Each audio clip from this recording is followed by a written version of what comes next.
Sah tidak sujud tadi? Sah. Batal. Ya? Lebih 3 kali. Aku nampak. Sebab tu tengok dia masalah satu. Okey. Masalah yang kedua.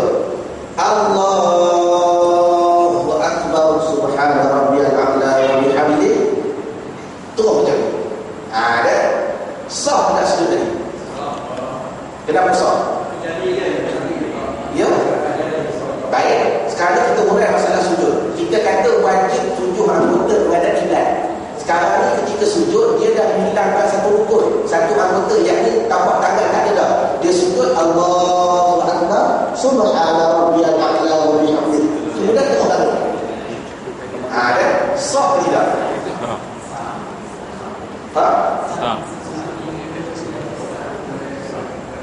Kenapa sah? Ya? Ya? Masa turun tu dah cukup. Bermakna nak bagi faham, wajib sujud bukan wajib keseluruh sujud 7 anggota dah. Dihitung 7 rukun, 7 anggota kata kita, sekurang-kurang sepodar 2 saat. Kalau tak cukup 2 saat baru tak usah sujud. Bermakna kalau waktu sujud begini, Allahu akbar, tak sempurna lagi dah angkat tangan dah. Kemudian tu angkat, yang ni barulah tak batal. Tapi kalau dia sujud tu angkat, kemudian letak balik subhana rabbiyal a'la, baru bangun. Sah tak? Sah. Ini yang disebut satu perbuatan sujud, kadang-kadang satu hukum, kadang-kadang 2 hukum, kadang-kadang 3 hukum. Macam mana contoh yang satu hukum? Yakni dia cuma mengerjakan yang wajib. Allahu akbar subhana rabbiyal, Allahu akbar rabbil firli, Allahu akbar subhana rabbiyal. Allah bermakna 2 saat dia buat benda yang wajib. Satu. Yang kedua, dia sujud Allahu akbar subhana rabbiyal a'la wa bihamdihi. 30 saat dia duduk dalam keadaan macam ni dengan sempurna 7 anggota. Bermakna berhimpun wajib serta sunat 2. Macam mana contoh wajib pun ada, sunat pun ada, makruh pun ada. Yakni ketika dia jadi imam. Ketika jadi imam, sujud lama sangat. Sujud sampai seminit. Bermakna hukumnya makruh. 2 saat pertama lepas yang wajib, lepas tu 20 saat yang kedua lepas yang sunat, masuk saat ke-30 yang ke atas hukumnya makruh. Kenapa makruh? Ya, menyusahkan makmum. Kadang-kadang wajib pun ada, sunat pun ada, makruh pun ada, haram pun ada. Siapa boleh bagi jawapan? Sudah. Satu sujud ada 4 hukum. Wajib pun ada, sunat pun ada, makruh pun ada, akhir sekali haram pun ada. Contoh?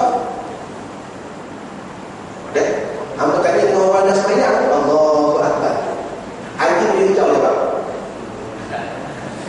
Boleh nampak tak gambaran ni? Satu perbuatan sujud yang wajib ada, bermakna dia sujud lama dah. Yang sunat ada 30 saat. Yang makruh pun ada, dia sujud sampai sekedar. Walau ada timam. Yang haram pun ada, dia terkentut tu sujud tadi malu dengan orang dah bangun. Haram lah. Dan dia terkentut dah, tapi malu nak bangun. Sebab apa imam? Misalnya orang kata imam terkentut, tak malu lah kawan tu. Allahu akbar. Bermakna telah menjadi haram. Fahaman ibarat? Habis masalah yang kedua, yang dia rukun fi'li, rukun maksud perbuatan 2. Yang ketiga, masuk pada halaman pengajian kita, yang dia rukun qauli. Apa rukun qauli? Yang dia rukun maksud bacaan. Dalam sembahyang kita, tuan-tuan, tak kira apa sembahyang ke, sembahyang sunat ke, sembahyang wajib ke, sembahyang gerhana ke, sembahyang mayit ke, apa semua tak kembali kepada 5 rukun. Bermakna walaupun sembahyang mayat, sebab tu tuan-tuan pada ini tak sampai lah kita masalah sembahyang mayat. Dan kadang-kadang bila kita pergi majlis warna kematian, kenapa tak sembahyang elok? Dia kata kebiah tak ada. La ilaha illallah. Sembahyang mayat ni tuan-tuan usah kita kebiah, pakai helmet full face pun sembahyang. Sungguh, sebab bukan ada rukuk sujud. Kita kena naik motor besar TCM kan, dari rumah memang ambil duduk dah, sampai-sampai tengok orang dah sembahyang dengan helmet takbir Allahu akbar, sah sembahyang sebab tak ada rukuk sujud. Tapi bagi salah jaga-jaga tak seperti orang sembahyang. Allahu akbar. Fahaman ibarat. Habis. Jadi kesimpulan, bila sebut saja sembahyang, maka rukun qauli cuma 5. Mana 5? Pertama,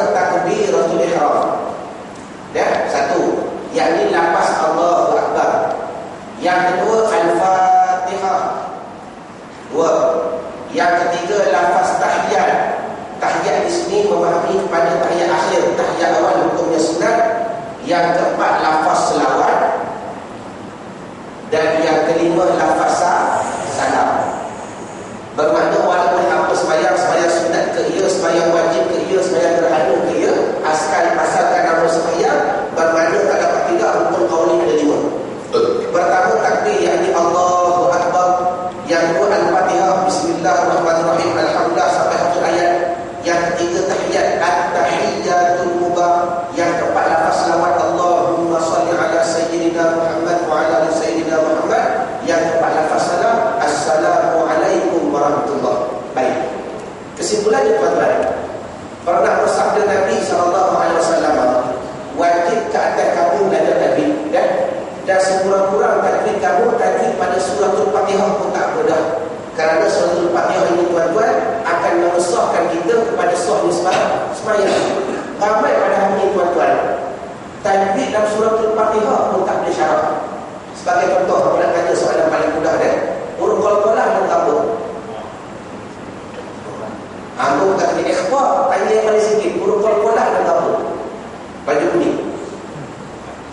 Baju biru, huruf qalqalah dan apa? 3. Okey. Baju biru dekat pintu belakang sana, huruf qalqalah dan apa? Allah Akbar. Biar malu muncul kita boleh ngaji pada hari ini. Jadi insya-Allah tuan-tuan, segala ilmu-ilmu perkara-perkara ini aku akan muraikan ketika kita menguraikan takbir, Fatihah, tahiyat, selawat, salam. Dan insya-Allah bermula pada hari ini kita akan masuk pada masalah yang pertama, yakni pada menguraikan takbiratul ihram. Bismillahirrahmanirrahim. Baca semua.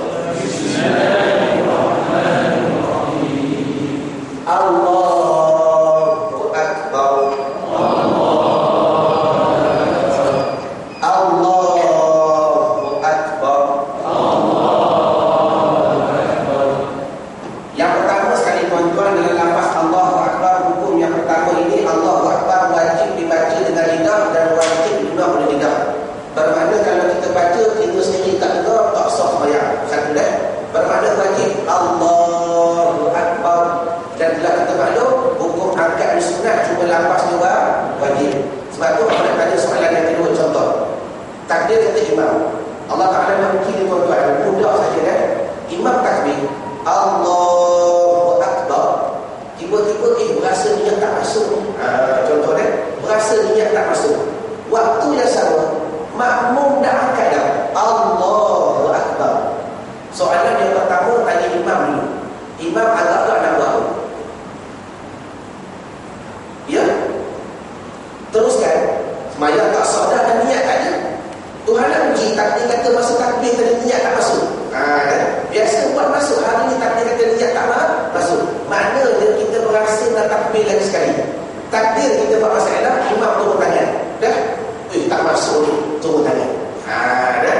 Soalan kepada makmum pula, makmum nak buat apa?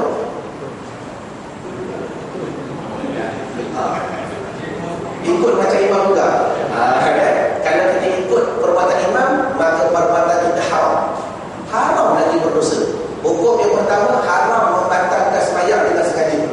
Sebab tu ingat tuan-tuan, dalam masalah kentut, kalau tuan-tuan sembahyang merasa nak terkentut dan kita sengaja mengkentutkan kentut kita, sembahyang batal dan haram. Nampak mudah. Kalau tak mengaji kentut begitu. Dan kalau kita merasa terkentut tiba-tiba dengan sengaja kita buang. Biarlah kita sembahyang batal. Tak, bukan masalah sembahyang batal tak. Perbuatan itu haram. Kenapa haram? Kerana membatalkan sembahyang dengan sengaja. Sebab apa ulama kata haram itu? Soalan paling mudah tuan-tuan. Kentut kita boleh tahan tak? Boleh. Paling tidak 10 second. Tengah berduri. Excuse me. Nak belakang sekejap. Nak buat apa? Nak buat angin. Bermakna kalau di luar sembahyang boleh tahan. Dalam sembahyang pun wajib tahan. Sebab tu dalam kitab fiqh ulama ajar kita dua kaedah. Yang pertama sekali kalau berasa nak terkentut, wajib kemul. Yang tu nak buat praktikal tak boleh lah. Wajib kemul. Bermakna tarik punggung tu dalam. Dah wajib. Kenapa wajib? Kerana nak mempertahankan sembahyang. Dah kemul juga masa nak keluar lagi, tekan pun. Sebab apa? Selagi rukuk itu keluar. Tentu keluar dah. Kalau dah ikhtiar, kemudian dia keluar.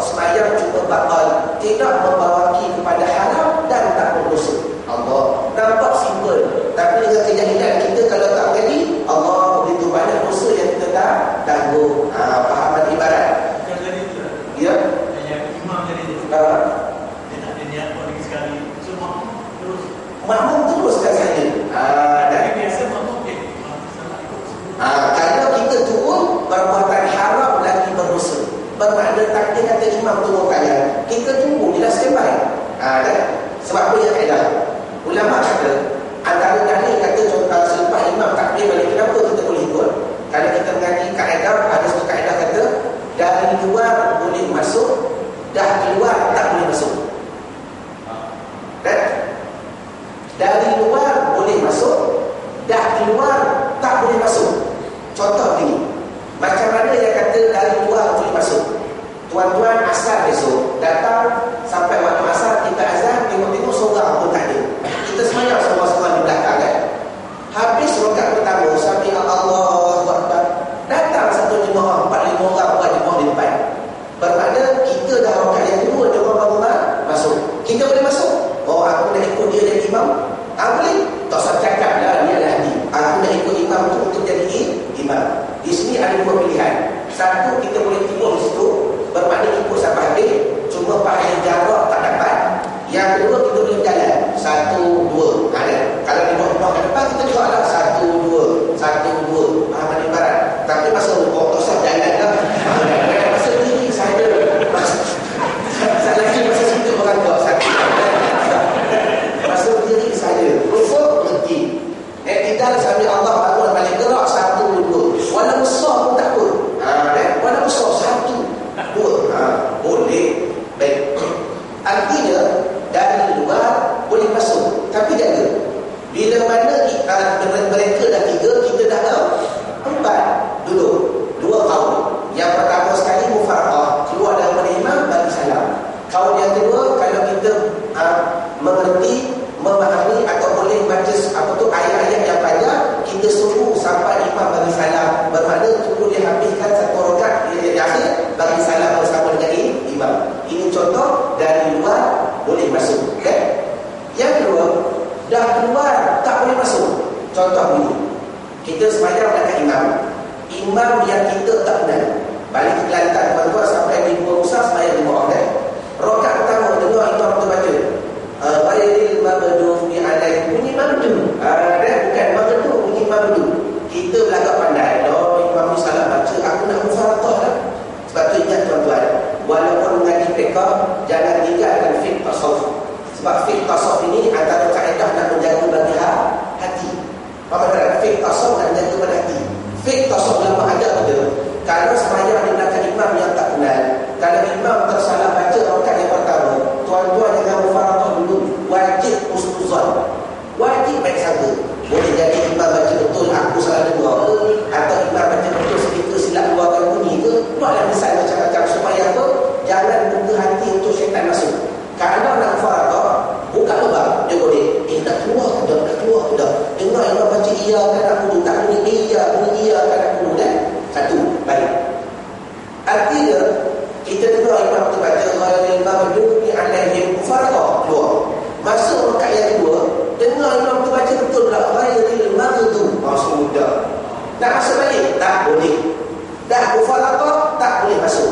Faham ibarat? Bermakna sembahyang semua sampai habis, tapi dari luar boleh masuk. Dah keluar tak boleh masuk. Jadi serupa macam tadi, bermakna bukan kita mendahului imam yang tersilap. Bermakna tak yang dikatakan mendahului imam.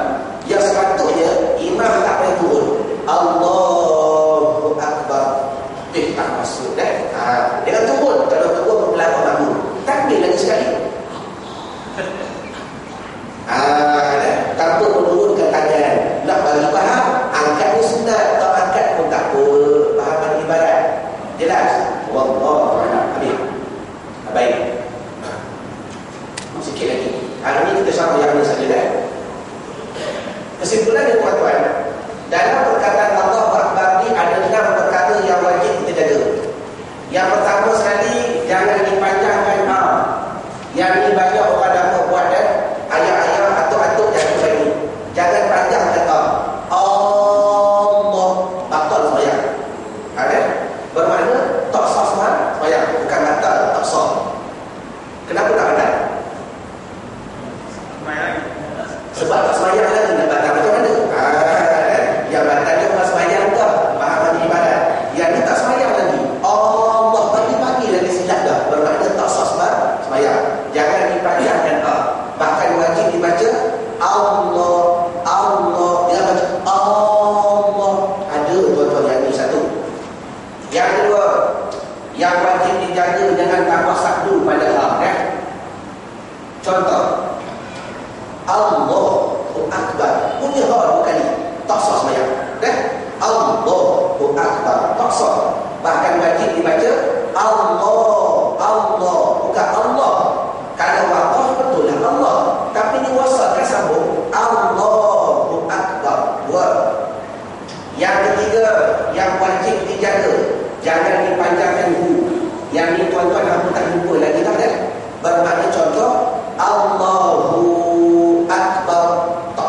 perkataan ak. Kenapa ramai pada hari ini banyak baca ayat ni? Tengok azan. Allahu Akbar, Allahu Akbar. Ayat ni tuan-tuan makhraj bagi dari mana? Kita orang Melayu ni tuan-tuan, orang yang terbaik, lapas terbaik, lahjah terbaik. Sebab tu orang Yaman bertakbir kepada kita. Habib Umar bin Muhammad bin Salim bin Hafiz orang Yaman, keturunan Nabi SAW. Orang Yaman tuan-tuan, ada setengah-setengah huruf tak boleh sebut. Di antara huruf Qaf. Orang Yaman sebut Qaf punya Ga. Gaudi. Kita orang Melayu sebaik-baik lidah boleh sebut Qaf. Sebab tu janganlah kita nak menggunakan lahjah orang lain. Bangun-bangun ni buat takbir, buat takbir datang orang 4-5 orang. Ajak dia surah. InsyaAllah, dia surah. Awak tu Melayu sebut insyaAllah tak boleh ke? Nak selesai insyaAllah. Sebab apa? Kita bukan orang Pakistan. Faham ni ibarat Allah. Kita Melayu. InsyaAllah, ibarat sekali lagi. Ni insyaAllah, dan sekali lagi. La ilaha illallah. Kita sebaik-baik lahjah gunakan lahjah kita. Jadi kesimpulan, dalam perkataan lahjah ni bagaimana? Bukan Allahu Akbar. Ni takbir Allahu Akbar. Azan Allahu Akbar, Allahu Akbar. Sedangkan kalau kita mengaji makhraj, alif di akhir A punya apa? Allahu Ak. Allahu Ak. Bukan ain. Kalau baca ain ustaz batas bayar ke? Tak batal. Cuma zalim dur. Apa makna zalim? Meletak satu benda tak kena pada tempat dia. Kebiar letakkan untuk zalim pada kebiar. Sifat bacaan baca ak, kita baca ain, tapi tak batal. Bermakna bacalah kita Allahu Ak. 4. Yang kelima, jangan dipanjangkan alif pada waw. Allahu Akbar. Tak sah bayar. Kalau panjang bab Allahu Akbar. Dan yang akhir sekali untuk malam ni, perkataan waw dalam masalah roh ni tuan-tuan ada 2 wajah cara baca. Pertama sekali dengan wajah dhammah Allahu Akbar. Dia bukan macam bunyi baru Allahu Akbar. Yang kedua dengan wajah mati Allahu Akbar. Pilih mana bahasa yang kita mampu. Bagi muazzin, mana muazzin? Muazzin mana muazzin? Muazzin untuk azan ada 3 wajah. Ingat muazzin pun kena mengaji, yang bukan muazzin pun kena mengaji. Barulah tak kata muazzin salah baca, tak salah baca. Bagi azan 3 wajah cara baca. Yang pertama bagi depan Allahu Akbar, Allahu Akbar. Yang kedua bagi mati Allahu Akbar, Allahu Akbar. Yang ketiga bagi atas Allahu Akbar, Allahu Akbar. Afdal yang mana? Untuk takbir afdal bagi depan Allahu Akbar, Allahu Akbar. Tapi jaga untuk takbir raya, tekor ambil tahu untuk takbir raya afdal bagi mati Allahu Akbar, Allahu Akbar, Allahu Akbar. Kalau sambung tak salah. Dalam tekor ada 2, satu afdal, satu asah. Kalau kita ambil ni tak lebih baik. Kalau kita pilih yang ni sah. Faham ada ibarat?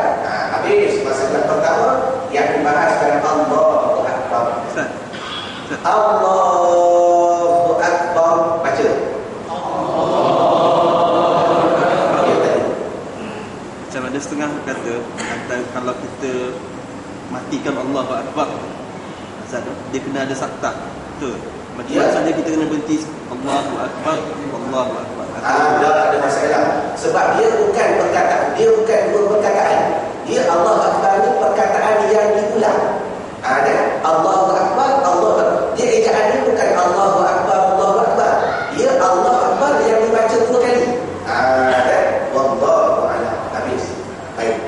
Jadi insya-Allah cukup dah untuk hari ini. Pada sidang yang akan datang kita akan bersama lagi tuan-tuan perkataan Allahu Akbar, bagaimana cara nak masuk niat. Yang ini penting untuk kuliah yang akan datang. Hamba akan merujuk kitab Hidayatus Sobyan. Sebab tu tuan-tuan dalam masalah masuk niat ni ulama kata semuanya ada 27 tempat cara nak masuk niat. Banyak yang kita pada hari ni tak mengerti kaedah. Bila orang kata masuk, kita pun masuk Allahu Akbar, tapi tak tahu bagaimana cara nak masuk ni niat. Kadang-kadang sehingga tak faham. Ada yang kata masalah bercakap dah, tak bercakap dah, timbul pula kepalahan ustaz macam mana niat yang betul. Ada yang kata boleh berkata, tak boleh berkata dah. Tuan-tuan nak muhasabah dengan tuan-tuan. Selama ni aku niat berkata-kata ke tidak? Tuan-tuan cuma reject ketika kita musafir. Tolong saya faham. Aku musafir baru ni aku niat macam mana? Semayang zuhur nak jamak dengan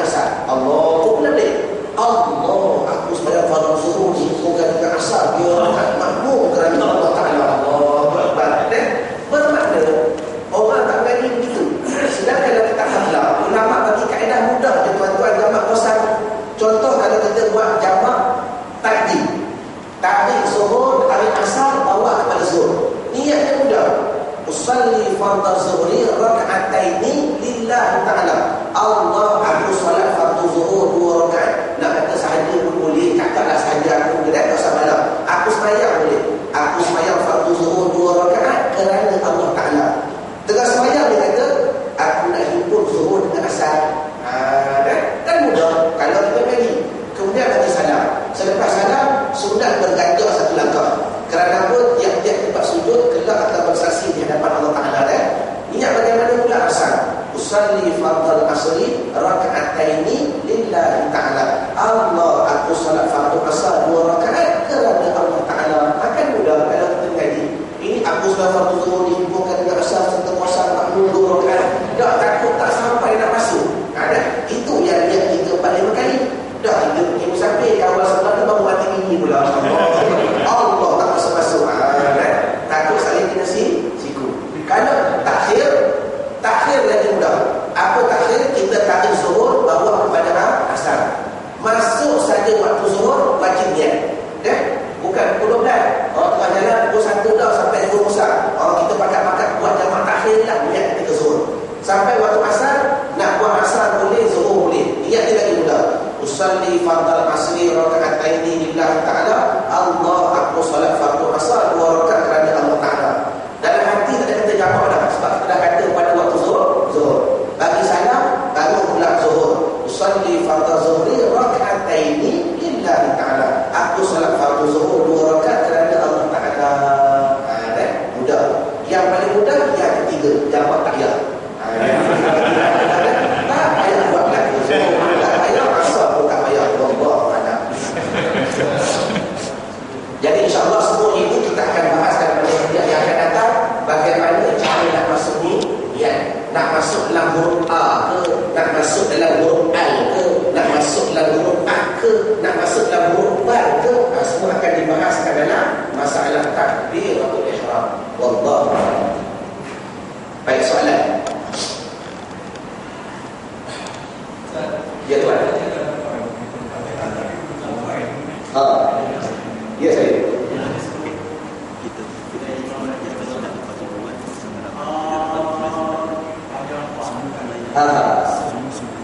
Baik. Yang paling afdal dibaca dua ni dibaca Imam Ali suka 2-4. Amin. Itu yang paling afdal. Wallahu a'lam. Ada. Yang paling afdal dibaca dua. Amin. Sebab A itu ganti daripada 2 hamzah. Asal dia amin.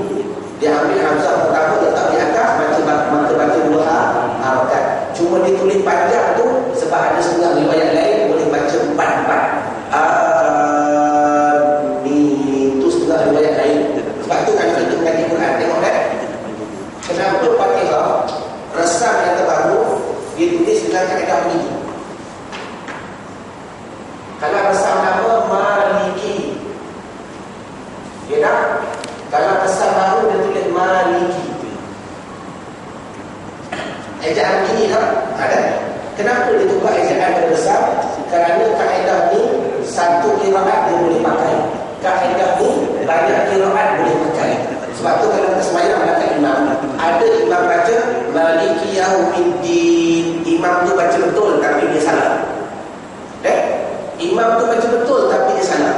Betul ni macam mana? Sebab dia bawa qiraat yang lain. Fi ba'di qiraatin, pada setengah qiraat dia baca satu harakat. Maliki Yaumiddin. Salahnya apa? Tak sabar daripada orang awam yang tak mengerti masalah qiraat. Sebagai contoh, kalau contoh mendengar ada imam baca Bismillahirrahmanirrahim, baca nun.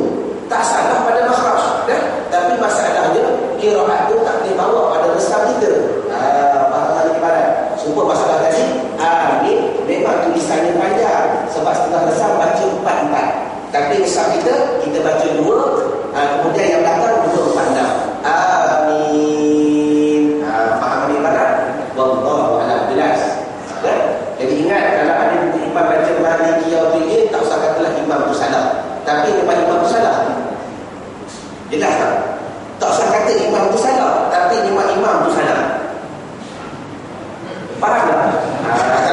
Imam tu tak salah baca, cuma dia salah membawa kaedah yang tak sesuai dengan orang awam.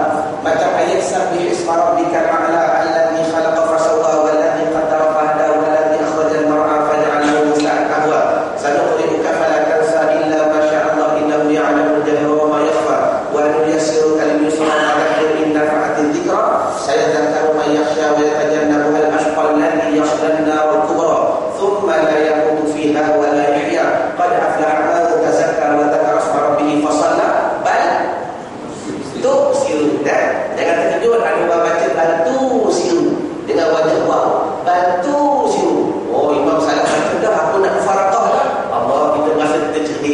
mana imam tu baca betul, cuma dia salah. Perkataan a'adzartahum fi ba'di riwayat, setengah riwayat a'adzartahum digugurkan satu hamzah. Wallahu a'lam. Sila tuan dia.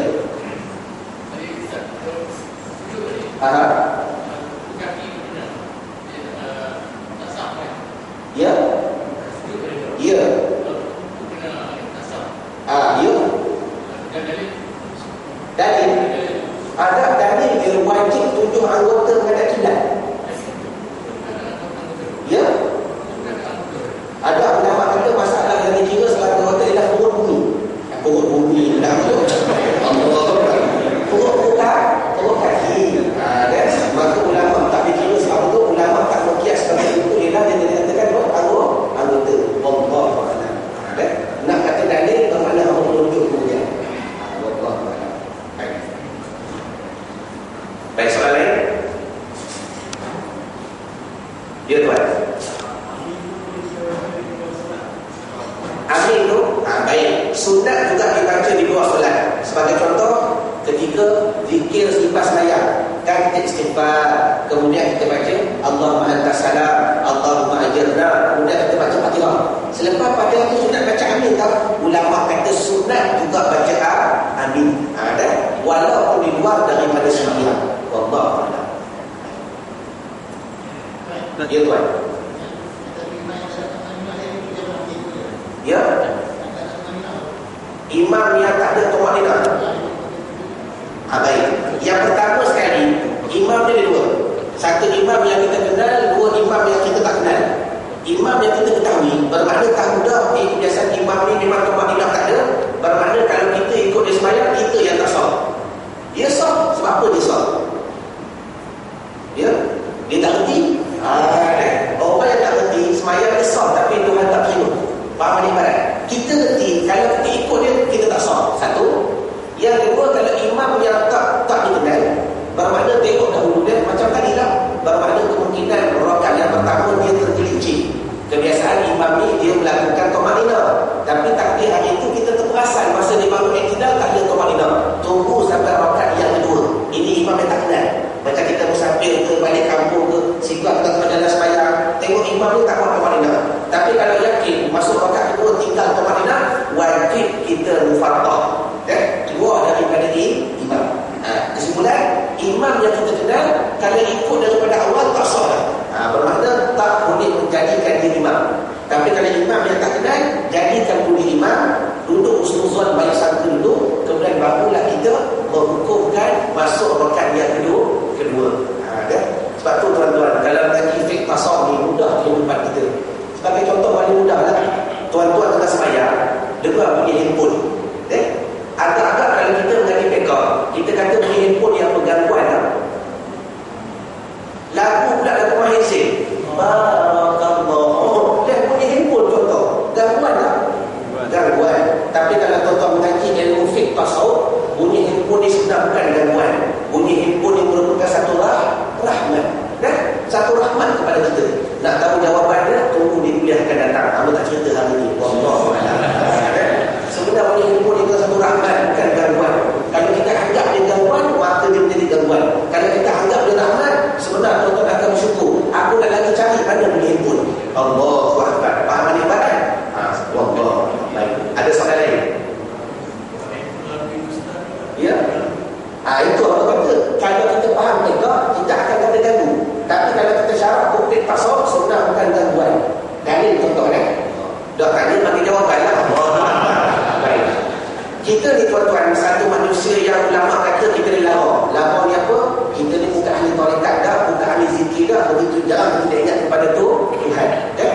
Sebab itulah masalah tasawuf. Kebiasaan dalam nikmat adanya bala, dalam ujian adanya rahmat. Kalau pekah ni, pekah ni kita memandang, bila nampak orang tu baik, kita kata rahmat. Bila nampak orang tu jahat, kita kata cela. Dalam tasawuf balik, kebiasaan dalam kebaikan ada kecelaan, dalam ujian ada rahmat. Berapa ramai pada hari ini ketika Tuhan bagi nikmat lupa Tuhan. Tiba-tiba besok kita ziarah sahabat kita ke hospital. Tahu dah dulu masa kerja tuan-tuan sembahyang pun dah, tapi bila Tuhan uji patah kaki, Allah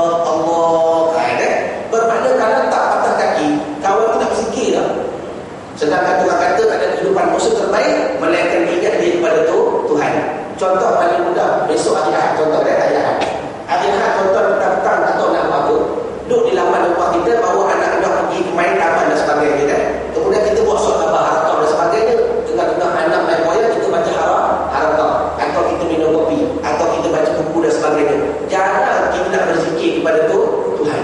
Tiba-tiba tengah duduk saya ni, lalu satu motor. Amor naik motor. Bila Amor naik motor, apa berlaku? Astaghfirullahaladzim. Mata tengok. Sebab Amor ni tuan-tuan bukan ni pakai seluar panjang tak, mereka pakai seluar pendek. Kesimpulan, kalau tak ada ujian, mulut nak berzikir lah. Kalau tak datang ujian tadi, terbit tak astaghfirullahaladzim? Tak terbit. Bila ada ujian, baru datang rahmat. Contoh, tengah sembahyang Allahu Akbar. Tuan-tuan kalau tak diuji, jarang kita nak di hati ingat kepada Tuhan. Allah nak berzikir payah. Nak faham makna jauh sekali, nak berzikir pun payah. Tiba-tiba tengah sembahyang ni, kawan sebelah dengar bunyi handphone. Kalau syariat marah lah, kalau kita syarah tu hakikat, handphone tu takkan berbunyi melainkan dengan perintah Allah. Hati kawan rumah nak telefon tu, kalau Tuhan tak tahu boleh dia call waktu mati tu, tak call, baik. Tiba-tiba berbunyi. Bila berbunyi, kalau kita anggap itu kehancuran, bermakna kita akan memandang ia kehancuran. Tapi kalau kita memandang ia benda batu, kita akan buat apa? Kita lawan tak? Baik. Bila dengar bunyi handphone, kita lawan tak? Lawan buat apa? Allah. Kita zikir. Kenapa kita zikir? Supaya tak nak menjadikan bunyi handphone satu gangguan. Soalan, kalau tak datang bunyi handphone tu, hati nak zikir tak? Daripada first sampai 4 rakaat hati lain, Tuhan pun tak ingat, bacaan pun kita tak minta tahu, nak berzikir jauh sekali. Tapi bila datangnya ujian, Allah, kita menjadikan benda tu satu perkara untuk ingat kepada Tuhan. Sebab tu kalau mengaji fiqh tasawuf, bunyi handphone satu rahmat. Allah lagi bunyi lagi nak berzikir. Sebab bila saat kita hilang ni, berzikir Allah, hilang balik zikrullah, lalai kita kepada Tuhan. Datang pula ujian ni, kawan di sebelah masuk dalam Allah. Bermakna nak lawan betul Allah. Siap macam mata sekali. Kenapa? Nak mendidik hati supaya khusyuk. Kalau tak ada kawan tadi, nak berlaku tak benda tadi? Allah datangnya ujian satu rahmat, datangnya ujian pun satu rahmat. Faham di mana? Wallahu a'lam. Ada? Ya tuan. Pada pakai handphone, maka hukumnya wajib. Ada, tapi kena menjaga 3 pergerakan. Bermakna kalau handphone di sini 1, 2, baca dulu SMS juga. Bermakna letak tangan dan tutup. Faham di mana? Kalau dalam seluar bermakna kita slow tutup. Cuma jaga pergerakan, jangan mengakibatkan 3 pergerakan dengan sengaja. Bermakna 1, 2 berhenti. Gagal pada handphone. Dan tekan. Lepas tu lama sikit 1, 2. Jangan mengakibatkan 3 rukun yang panjang. Kalau 1, 2, stop dulu. Dan belakang 1 balik. Jangan 1, 2, sebab telah bergerak pergerakan yang besar. Faham di barat? Allah. Dan jadi pulang tahun ini pukul 9 lah. Mudah-mudahan segala belajar kita Allah Ta'ala memberi faham. Kita bersama pada kuliah yang akan datang membahaskan lafaz Allahu Akbar. A'udzu billahi minasyaitonir rajim. Bismillahirrahmanirrahim. Ar-Rahman 'allama al-Qur'an, khalaqal insana 'allamahu al-bayan.